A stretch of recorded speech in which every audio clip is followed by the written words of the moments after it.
Hola, ¿cómo están el día de hoy? Somos el equipo de Ana, Patricio y Máxima. También llamados APM. Abombaos y pobres de mierda. La primera imagen de la que queremos hablarles es la que está en pantalla en este preciso instante. Si no saben de qué es esta imagen, al parecer los abombaos no éramos nosotros. Esta es una imagen tomada de las cámaras de gas en la Segunda Guerra Mundial. Elegimos este tema porque nos pareció interesante profundizar el tema dentro de una rama filosófica que permite ir más a fondo basándose en teorías como las de Kuhn que advierten sobre temas como la ciencia.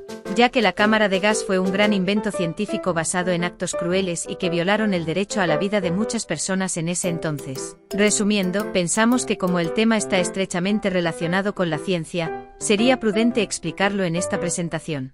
La cámara de gas fue creada en 1920 en Estados Unidos, como método de ejecución para los judíos en las guerras dictadas por hombres como Hitler. Por supuesto que esto revolucionó a la ciencia, a pesar de lo cruel que esta práctica puede llegar a ser. El gas es de carácter venenoso y asfixiante, esto es porque contiene cianuro de hidrógeno, dióxido de carbono y monóxido de carbono.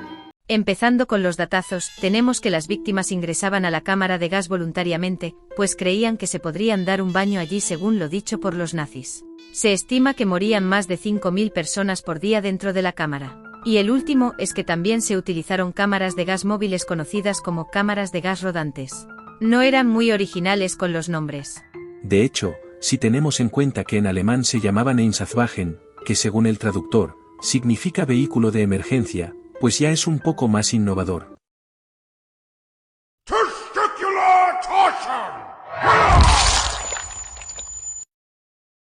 Como iba diciendo, estas cámaras de gas rodantes fueron utilizadas para gasear a las personas en áreas menos accesibles o en campos de concentración temporales. Eran vehículos cerrados que tenían la capacidad de matar a un gran número de personas simultáneamente mediante el monóxido de carbono.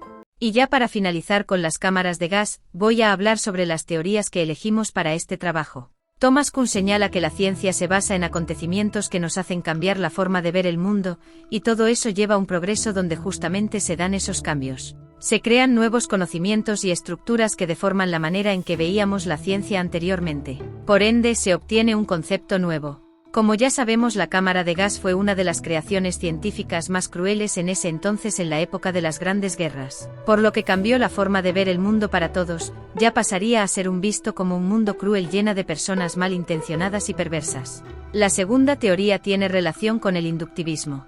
Además de otras especificaciones, el inductivismo rige que las observaciones y experiencias son objetivas, pero pueden haber excepciones donde entra la subjetividad.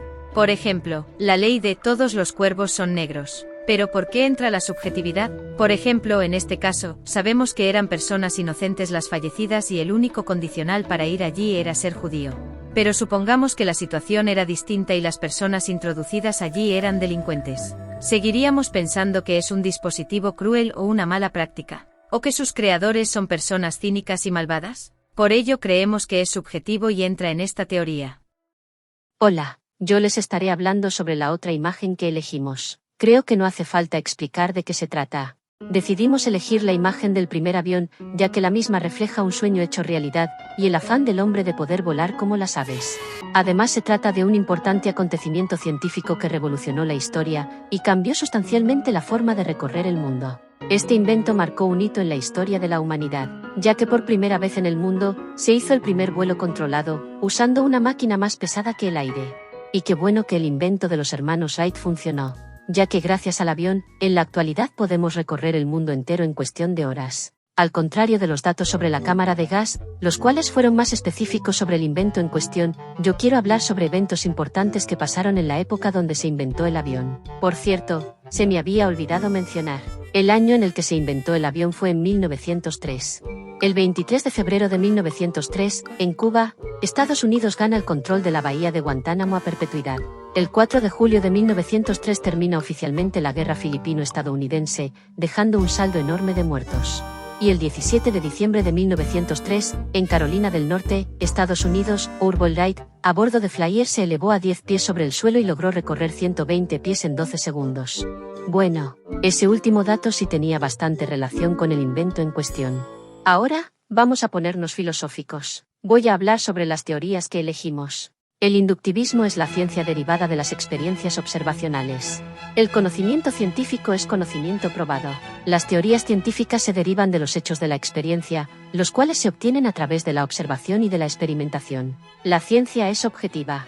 El conocimiento científico es conocimiento fiable porque es conocimiento objetivamente probado. Gracias a los éxitos obtenidos por los experimentadores, se consideró cada vez más a la experiencia como fuente del conocimiento. Para el inductivista ingenuo, la ciencia empieza con la observación. Cualquier persona puede establecer o comprobar su verdad usando directamente los sentidos. Los enunciados singulares se refieren a un determinado acontecimiento o estado de cosas en un determinado lugar y en un momento determinado. Es evidente que todos los enunciados observacionales serán enunciados singulares. El método inductivo parte de la suma de casos particulares para establecer, a partir de ellos, enunciados generales que serán considerados leyes. Si los enunciados observacionales son suficientes en número, si contemplan una gran variedad de casos y no contradicen la ley, se considerará que la ley es verdadera. Pero la verdad de las premisas no garantiza la verdad de la conclusión, ya que la misma puede ser falsa y agregar solamente una nueva información. Para los falsacionistas, la observación es guiada por la teoría y se ubica antes que esta última. Asimismo, dejan de lado cualquier afirmación que implique que las teorías se pueden establecer como verdaderas, o probablemente verdaderas a la luz de las observaciones. Los resultados de la experimentación y observación no demuestran que una teoría es verdadera, ya que el falsacionismo rechaza la inducción, y lo único que pueden demostrar con certeza es la falsedad de una teoría. El falsacionismo se sustenta en la observación y en la experimentación. Una vez propuestas, las teorías especulativas han de ser comprobadas rigurosa e implacablemente por la observación y por la experimentación. Una buena teoría, o ley científica, es falsable porque realiza determinadas afirmaciones relacionadas con el mundo. Para los falsacionistas, cuanto más falsable es una teoría, mejor es. Una teoría muy buena es sumamente falsable y resistirá la falsación todas las veces que se someta a prueba. La ciencia progresa gracias al ensayo y error, es decir, mediante conjeturas y refutaciones. Solo sobreviven las teorías más aptas. Para el falsacionista, el progreso de la ciencia se puede resumir de la siguiente forma. La ciencia plantea problemas relativos a ciertos aspectos del comportamiento del universo y del mundo. Los científicos proponen ciertas hipótesis falsables como solución a los problemas. Las hipótesis son criticadas y comprobadas. Algunas son eliminadas y otras son exitosas. Estas últimas se someten a críticas y a pruebas más rigurosas. Una vez que la hipótesis pasó por todas las pruebas, surge un nuevo problema y así sucesivamente. Nunca se puede decir que una teoría es verdadera, a pesar de que haya superado todas las pruebas. Pero sí se puede afirmar que una teoría actual es superior a otra teoría anterior, ya que es capaz de superar las pruebas que falsaron a sus antecesoras. Si utilizamos el método inductivo, podemos decir que gracias a la cantidad de pruebas y experimentos que se realizaron por parte de los inventores, se establecieron enunciados singulares, y a partir de ahí se llegó a una premisa general, siendo en este caso la conclusión verdadera.